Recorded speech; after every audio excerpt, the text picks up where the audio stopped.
ጤና ይስጥልን እንዴት ናችሁ? የተከበራችሁ የመኳንንት ወሬ ፖድካስት ቤተሰቦች ከረዥም ጊዜ በኋላ ተመልሻለሁ። በግል ጉዳይ ምክንያት እንግዲህ ላለፉት 3 ሳምንታት ያክል ከእናንተ ጋር ቆይታ አላደረኩም። በወላጅ አባቴ ህልፈት ምክንያት ሀዘን ላይ ነበርኩኝ። ከዚህ በኋላ ተመልሰን የምንገናኝ ይሆናል። ያው የህይወት መንገዳችን መጀመሪያ እንዳለው መጨረሻ ይኖረዋል። አባቴ እንግዲህ በህይወት እዚህ ምድር ላይ የነበረውን ጊዜ ጨርሷል። በሌላኛው ዓለም እንግዲህ እስክንገናኝ ድረስ ደግሞ አባቴ በምድር የሰራውን በጎ ነገር እያስታወስን በቤተሰብ ደረጃ የምንኖር ይሆናል ማለት ነው። እናንተም አባቴ ካለፈ በኋላ የጠየቃችሁኝ ያጽናናችሁኝ በሙሉ እጅግ አድርጌ ከልብ አመሰግናለሁ። አድማጮቼ፣ የምታውቁኝ ቤተሰቦች እንዲሁም የቅርብ ወዳጆች በሙሉ ለሰጣችሁኝ ጥሩ ነገር እጅግ አድርጌ ከልብ አመሰግናለሁ። ወደ ጉዳዩ ንግባ። ትናንት ማንቸስተር ሲቲ አርሰናልን ገጥሞ ነበረ። አርሰናል ሲቲን 3-0 በሆነ ውጤት ማሸነፍ ችሏል። የአርሰናል በሲቲ ላይ የወሰደው ብልጫ ድል ብቻ ነው ወይ የሚል ጥያቄ ነው የምናነሳውና በዛሬው ፕሮግራም ቆይታ የምናደርገው። በተለይ ትኩረት የምናደርግባቸው የአርሰናል ጥንካሬዎች በሚቀጥሉት 8 እና 9 ወራቶች በፕሪሚየር ሊጉ የዋንጫ ፉክክር ውስጥ ምልክት የሚሰጡት ነገር እንዳለ እየተመለከትን ነበር። ከእንቅስቃሴ አንጻር የሚኬል አርቴታ ቡድን ከራሱ የጨዋታ ሀሳብ ጋር በስፋት የሚቆይ ቡድን ነው። ይሄ ቡድን እያንዳንዱ የጨዋታ የመጨረሻ የማጥቂያ እንቅስቃሴ ላይ ያለው ጥራት የተሻለ እያደገ የሚመጣ እንደሆነ ተመልክተነዋል። በእያንዳንዱ የጨዋታ ሀሳብ ውስጥ ተጫዋቾችን ይበልጥ የሚቆጣጠርበትና የተጋጣሚን እንቅስቃሴ የሚያሸንፍበት መንገድ ልዩ ነው። በተለይ በተጋጣሚ የጨዋታ እቅድ ውስጥ ላለመውደቅ የሚለዋውጣቸው የተጫዋቾች ባህሪ የሚኬል አርቴታን የቡድን እንቅስቃሴ በሚገባ የሚያሳይ ነው። እያንዳንዱን ጨዋታ የምናሸንፍበት የራሳችን የሆነ ዘዴ ይኖረናል። እያንዳንዱን ጨዋታ በምናሸንፍበት የራሳችን ዘዴ ውስጥ ደግሞ የተጫዋቾቼ የተለዋዋጭነት ባህሪ አስፈላጊ ነው ብሏል። ትናንት በነበረው አስተያየቱ ይሄ የተጫዋቾቹ የተለዋዋጭነት ባህሪ የሪካርዶ ካላፊዮሪ ፊት መድረስ እና የሌሎች ተጫዋቾች እሱን ሰፖርት እያደረጉ እስከ መጨረሻው የሜዳ ክፍል መጠጋት የአርሰናል የታቀደበት የጨዋታ ታክቲክ እንደሆነ ግልጽ ነው ማለት ነው። እንዲሁ ዘፈቀዳይ የሆነ የተከላካይ መስመር ተጫዋቹን ወደፊት መስመር የማጥቃት እንቅስቃሴ እንዲገባ የሚያደርግ ሚና ብቻ አይደለም ማለት ነው። ትናንት ከተመለከትነው በመጨረሻው የሜዳ ክፍል ላይ ሪካርዶ ካላፊዮሪ ወደ 38 ኳሶችን ነካክቷል። ይሄ የመጨረሻ የሜዳ ክፍል ላይ የነካካቸው 38 ኳሶች የአርሰናል የማጥቂያ ፓተርን መገለጫዎች ናቸው። አርሰናል በእያንዳንዱ እንቅስቃሴ ውስጥ የኳሱን ጀማሪዎች የመጨረሻው የኳሱ ጨራሾች አድርጎ የሚጠቀምበት ራሱ የአታኪንግ ፓተርኑ ተለዋዋጭነትን የሚያሳይ ነው። በሲቲ በኩል ከተመለከትን የአርሰናልን የመስመር ሽግግር ለመቆጣጠር ተቸግሮ አይተነዋል። አብዛኛውን የሚሄደውን የአርሰናል የማጥቃት እንቅስቃሴ ለመቆጣጠር ከዛ እሱ ከሰራው የጨዋታ ስትራክቸር በበለጠ ዴብዝ ውስጥ ተጫዋቾችን የአታኪንግ ትራንዚሽናቸውን መቆጣጠር እንዳለበት ነው ያስመለከተን። ይሄ የማንቸስተር ሲቲ ቡድን በዘንድሮ የውድድር ዓመት የሚያሰጋ ነገር እንዳለው ነው የተመለከትነው። በዚህኛው ሁኔታ ማንቸስተር ሲቲ የሚቀጥል ከሆነ ቀጣይ የውድድር ጨዋታዎች በጣም አስቸጋሪ እንደሚሆኑ ግልጽ ነው። ምክንያቱም ሲቲ በዚህ መንገድ ትልልቅ ጨዋታዎችን ሊያሸንፍ የሚችልበት ዴብዝ አለ ወይ ለሚለው ትንታኔ የሚፈልግ ነው። ሰፊ ትንታኔ ይፈልጋል። ይህን በዚህ ሳምንት በደንብ ሰብሰብ አድርጌ የምሰራቸው ሀሳቦች ይኖራሉ። የኤንዞ የጨዋታ ታክቲክ አለ፣ የራሱ የጨዋታ ታክቲክ አለ። የኤንዞ የተጫዋቾች ምርጫ አለ፣ አጠቃቀሙ አለ። ፊት መስመር ላይ የሚጠቀማቸው ተጫዋቾች፣ የአማካኝ ክፍል ላይ የሚጠቀማቸው ተጫዋቾች፣ የተከላካይ መስመር ክፍሉን ለመምራት የመረጣቸው ተጫዋቾች፣ የግብ ጠባቂውን የዶናሩማን እግር ወይም ደግሞ ረዣዥም ኳሶች አሊያም አጫጭር ኳሶችን እንዴት ለመጠቀም አቅዷል የሚለው ራሱ ትልቅ ትንታኔ ይፈልጋል። ምክንያቱም ትናንትና ማንቸስተር ሲቲ ሲቸገር እየተመለከትን ነበር። በተከላካይ መስመርና በአማካኝ ክፍል እንዲሁም በግብ ጠባቂውና በተከላካይ መስመር የኳስ መጀመር ሐሳብ ላይ ወይም ደግሞ ይሄ ፉትቦል አታኪንግ ስታርቲንግ ኢንቱዊሽን የሚባለው ላይ የተወሰነ የሚቀረው ነገር አለ። ማንቸስተር ሲቲ ዳይሜንሽኖቹ ይጠቡበት ነበር። እንዲሁም ፔኔትሬት ለማድረግ ያው የኤንዞ ማሬስካ የጨዋታ እቅድ የቨርቲካል አታኪንግ ነው። ቨርቲካል ፕሮግሬሽን ወይም ደግሞ አቀባዊ የሆነ ቀጥተኛ የሆነ ከራስ ሜዳ ወደ አማካኝና ወደ ማጥቃት እንቅስቃሴ የሚደረግ ሽግግርን ነው የሚመርጠው። ያን ለማድረግ በሚሄድበት እሳቤ ውስጥ ግን የተወሰኑ የታፈኑ ነገሮችን እየተመለከትን ነበር። ሲቲን ሊመስል አልቻለም ነበር። የትናንትናው የአርሰናል የጨዋታ መንገድ ለሚኬል አርቴታ ቡድን የበለጠ ኤጅ ሰጥቶታል። ለአሰልጣኝ ኤንዞ ማሬስካ ደግሞ ጠባብ የሆኑ የጨዋታ መንገዶች ሆነውበታል። ስለዚህ ይህንን እንዴት አስተካክሎ ወደ ቀጣዩ የጨዋታ ቀን የተሻለ መሆን ይመጣል የሚለው ኤክስፔክት የሚደረግ ነው። ምክንያቱም በዚህ ሁኔታ ውስጥ ጨዋታዎችን ማሸነፍ ይከብደዋል። 4-3-3 የጨዋታ ታክቲክን ለመጀመሪያ ያቅዳል። ወደ 4-2-3-1 ለመሄድ ይሞክራል። ሊሚትድ አይደለም ወይም ደግሞ ገደብ ያለው አይደለም እንቅስቃሴው። እንደገና ወደ 3-5-2 የጨዋታ ታክቲክ ይሄዳል። እንደገና ወደ 2-3-5 የጨዋታ ታክቲክ ለመሄድ ይሞክራል። ይሄ የጨዋታ መንገዱ ከአርሰናል ጋር የተወሰነ የሚያቀራርበው ነገር አለ። ነገር ግን የጨዋታ ሀሳቡን ኦፕሬት ለማድረግ የተጠቀመባቸው ተጫዋቾች ከተመለከትን ግን የነዚህ ተጫዋቾች ሜዳ ላይ የነበራቸው አስተዋጽኦ በጣም ደካማ ነበር። የነዚህ ተጫዋቾች ሜዳ ላይ የነበራቸው አፈጻጸም በጣም ደካማ ነበር። ስለዚህ ይህንን እንዴት አስተካክሎ የተሻለ ቡድን ገንብቶ ይመጣል ለሚለው የሚጠበቅ ነገር ነው ማለት ነው። ኤንዞ ማሬስካም ከጨዋታው በኋላ በሰጡት አስተያየት ይህንን ነው ያረጋገጡት።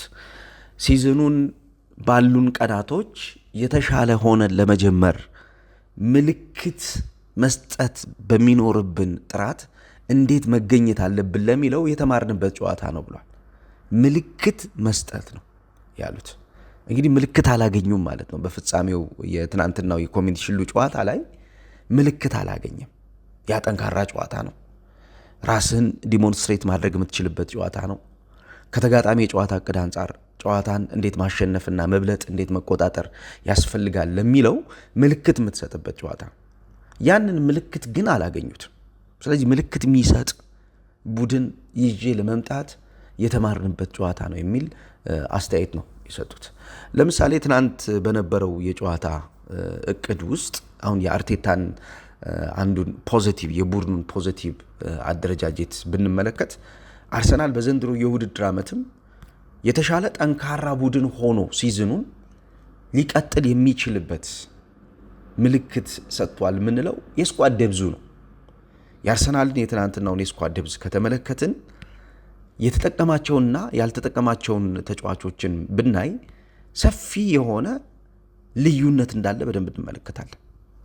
ለምሳሌ ተቀያሪ ወንበር ላይ ትናንትና እነ ዴክላን ራይስ፣ እነ ቡካዮ ሳካ፣ ቪክቶር ዮኬሬሽ፣ ኤቤሬ ኤዜ፣ ሚኬል ሜሪኖን፣ ዶመንን አልተጠቀመባቸው። እነ ሂንካፔን ቀይሮ ተጠቅሞባቸዋል።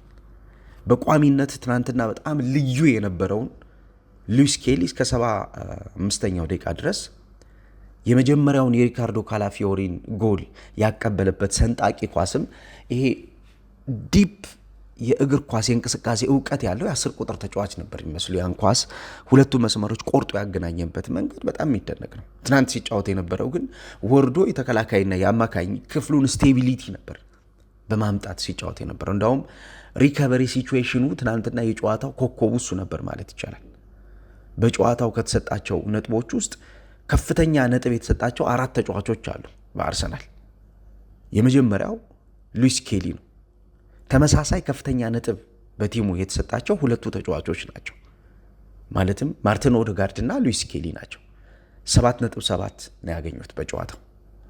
ሁለተኛ ከፍተኛ ነጥብ የተሰጣቸው ካይ ሃቨርትዝ እና ሪካርዶ ካላፊዮሪ ናቸው። 7.5 እና 7.6 ተሰጥቷቸዋል። ቤን ዋይትም እንደዚሁ 7.6 ተሰጥቶታል። ይሄ እንግዲህ በጨዋታ እንቅስቃሴ የተሻለ መሆናቸውን ያሳዩበት ነው። እንዲሁም ሶሊስ ትናንትና በጣም ልዩ ነበር። ተመሳሳይ ተቀራራቢ የሆነ ቁጥር ነው ከነ ፊት መስመር ተጫዋቾቹ ከነ ሃቨርትዝ ከነ ኦዴጋርድ ጋር ያለው ማለት ነው። ስለዚህ በእንቅስቃሴ የአርሰናል ዴብዙን በደንብ የተመለከትንበት ነው። የሉዊስ ስኬሊን የጨዋታ ብልጫ፣ የሉዊስ ስኬሊን የሜዳ ላይ እንቅስቃሴ ቁጥጥርን በደንብ የተመለከትንበት የአርሰናል የስኳድ ዴብዝን ያየንበት ጨዋታ ነበር። ስለዚህ ለውጦችን ለማድረግ የእንቅስቃሴ ለውጦችን ለማድረግ ሚኬል አርቴታ በዚህ ሲዝን እንደማይቸገር ሰፊ የሆነ የተጫዋቾች አጠቃቀም ላይ ዋይዝ ሆኖ ማኔጂብል አድርጎ ሁኔታዎችን ማሸነፍ የሚችልበት ምልክት እንዳለው ያየንበት ጨዋታ ነበር። ከጨዋታውም በኋላ ሚኬል አርቴታ በሁሉም የተጫዋቾቹ እንቅስቃሴ ደስተኛ እንደነበረ የተናገረውና ከተጫዋቾቹ እንቅስቃሴም አልፎ ቡድኑ ለውድድሩ ዝግጁ መሆኑን የነገረን ነገር ትክክል እንደሆነ በእንቅስቃሴ አይተናል። we are ready for the new season ያለው ይሄ በቡድኑ ላይ ያለውን እምነት፣ በቡድኑ ላይ ያለውን ጥንካሬ እሱ ራሱ የገለጸበት ነው። አርሰናል ትናንትና ዶሚናንት ቡድን ነበር። ሲዝኑን ለመጀመር በሚገባ ራሱን ሬዲ ያደረገ ቡድን እንደሆነ ተመልክተናል። ሲዝኑን ለመጀመር በሲዝኑ ውስጥ ማድረግ የሚገባውን በሲዝን ውስጥ የተሻለ ቡድን ለመሆን ወሳኝ የሚባል የቡድን ዝግጅትና ጥራት ላይ እንዳለ የተመለከትንበት ነበር የትናንትናው የአርሰናል ጨዋታ። ከአማካኝ ክፍል የተጫዋቾች አጠቃቀም ጋር በተያያዘ በነገራችን ላይ አንዱ በጣም ወሳኙ የነበረው የሚኬል አርቴታ የጨዋታ ፖዚቲቭ ነገር የትናንትናው የማርተን ኦዴጋርድ እንደገና መምጣት ነው። ኦዴጋርድ ትናንትና ሶስተኛ ጎልን ያስቆጠረበትን መንገድ ከተመለከታችሁት የተከበራችሁ አድማጮች በራስ መተማመኑ ምን ያክል ከፍተኛ እንደሆነ ጨዋታን ለማሸነፍ በሚደረገው አካሄድ ውስጥ የዚህ ተጫዋች ኳሊቲ ምን ያክል እንደሆነ የተመለከትንበት ከመስመር ተጫዋቾች ጋር ያለው አታኪንግ ኢንቱዊሽኑ በጣም ከፍተኛ መሆኑ ብቻ ሳይሆን በራሱ ዲሲሽን ሜኪንግ ላይ ራሱ ወደ መጨረሻው የሜዳ ክፍል እየገባ ኳሶችን ለመስመር ተጫዋቾች ቀላል የሚያደርግበት መንገድ በጣም የሚደንቅ ነው። ለምሳሌ ከነኚህ ተጫዋቾች መካከል አንዱ ክሪስቶስ ሶሊስ የሚባለው አዲሱ ተጫዋች ነው።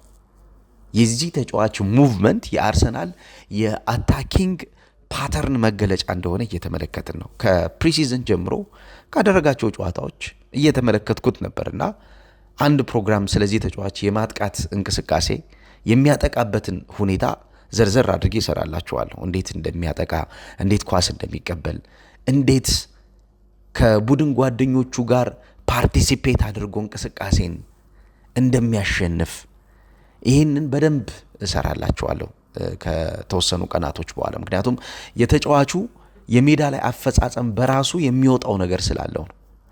እና ትናንትና የነበረው የኮኔክሽን ፕሌይ ከመስመር ወደ መሃል ዴብዙን እየወሰደ የሚገባበትና እንቅስቃሴውን የሚመራበት መንገድ በጣም የሚደነቅ ነው የማርቲን ኦዴጋርድ። እና የመጀመሪያዎቹ አመታት ወደ አርሰናል በመጣ የመጀመሪያዎቹ አመታት የነበረውን ፕራይም ማርቲን ኦዴጋርድን ይመስል ነበር። ይሄ ጉዳት ያላስቸገረውን፣ ጉዳት ያላጠፋውን፣ በጉዳት ምክንያት ራሱን ለማግኘት የተቸገረውን ማርቲን ኦዴጋርድ አይደለም የሚመስለው የነበረው። በቃ ፒውር የሆነውን ማርቲን ኦዴጋርድ ነበር ትናንትና የተመለከተው።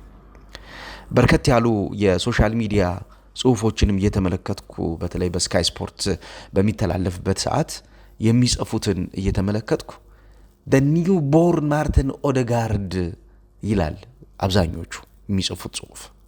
እንደገና የተወለደው ማርቲን ኦዴጋርድ የሚል ጽሁፎችን በተደጋጋሚ እያነበብኩ ነበርና ኦዴጋርድ ትናንትና እንደገና የተወለደ ይመስል ነበር። እንደገና የመጣ ነው የሚመስለው።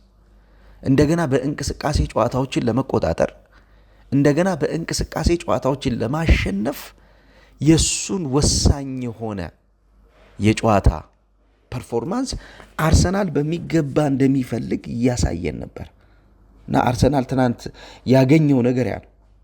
ኳሊቲ አድ አድርጓል አማካኝ ክፍል ላይ።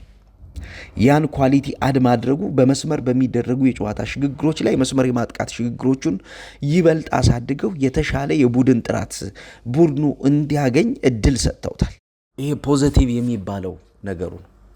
ከዛ ውጭ በአርሰናል የትናንትና እንደ ድክመት ልናነሳ የምንችለው ከሪከቨሪ ጋር በተያያዘ የመከላከል ሪከቨሪ ዱዌል ችግር የተወሰነ ክፍተቶች ነበሩበት። ግን ያም ሆኖ የተጋነነ የሚባል የሪከቨሪ ዱዌል አይደለም የነበረው በአርሰናል በኩል። የሲቲን የማጥቃት እንቅስቃሴ የሚወጥበት መንገድ፣ የሲቲን የፔኔትሬሽን ሽግግሮች የሚያሸንፍበት መንገድ የቡድኑን ጥንካሬ በደንብ የሚያሳይ ነበረ። ስለዚህ ሚኬል አርቴታ በጣም ደስተኛ የሆነበት ጨዋታ ነው የትናንትናው ጨዋታ። አንድ ቡድን የተከበራችሁ አድማጮች፣ አንዱ ትልቅ ፖዘቲቭ የሚባለው ነገሩ ምንድን ነው? አዳዲስ ተጫዋቾች እና ነባር ተጫዋቾች ኦፕሬት በሚደረገው ሀሳብ ውስጥ ያላቸውን ጉልህ ሚና የሚያይበት ትልቅ ጨዋታ መፈጠሩ ነው። አሁን አርሰናል እነኚህ አዳዲስ ተጫዋቾችና ነባር ተጫዋቾች በቡድኑ ውስጥ በምን መንገድ ቡድኑን ሊጠቅሙ እንደሚችሉ ምልክት ያገኘበት ነው። ምልክት በደንብ አግኝቶበታል አርሰናል ይህን ጨዋታ። የነ ሶሊስን በሜዳ ውስጥ የነበራቸውን ፐርፎርማንስ በደንብ አይቶታል። ከዛ ውጭ የቡርኖ ጊሜሬሽ 45 ደቂቃ ላይ ተሰልፎ ተጫውቶ የአማካኝ ክፍሉ በምን መንገድ ሊጠቅም እንደሚችል የዚህ ተጫዋች በሜዳ ላይ የነበረውን ፐርፎርማንስ ምልክት ሰጥቷል። ያን ምልክት ሚኬል አርቴታ ይፈልገው ነበር። የተጫዋቹ በሜዳ ላይ የሚኖረው ፐርፎርማንስ የጨዋታው በጣም ወሳኝ ክፍል እንደሆነ ስለሚያውቅ ይህንን ነገር ማድረግ፣ ይህንን ነገር መደጋገም በቀጣዮቹ የጨዋታ ጊዜያቶች የሚፈለግ ነገር። ስለዚህ ይህንን አድርጎታል። ስለዚህ ለአርሰናል ፖዘቲቭ የነበረው ነገር ከድሉ በላይ የተጫዋቾች ፐርፎርማንስ፣ በሜዳ ላይ አፈጻጸም፣ የእንቅስቃሴ የሀሳብ ቅቡልነታቸው፣ ተቀባይነታቸው ጥሩ መሆን ለሚኬል አርቴታ ፖዘቲቭ ጉዳይ እሱ ነው። ያን ፖዘቲቭ ነገር ነው የሚፈልገው የነበረው። ያን የተሻለ የሚያድግበትን የተሻለ እንቅስቃሴውን ከፍ የሚያደርግበትን ምክንያት ነበር የሚፈልገው እና በጨዋታ እንቅስቃሴ ሬዚንግ ደ ባርስ የሚሉት አለ። የጨዋታውን እንቅስቃሴ ማሳደግ፣ ሬዚንግ ደ ባርስ። ይሄንን የጨዋታ እንቅስቃሴ ማሳደግ ለአሰልጣኞች አብዛኛውን ጊዜ የሚፈልጉት ነገር። ተጫዋቾች በእንቅስቃሴ የተሻለ እንዲሆኑ ይፈልጋሉ።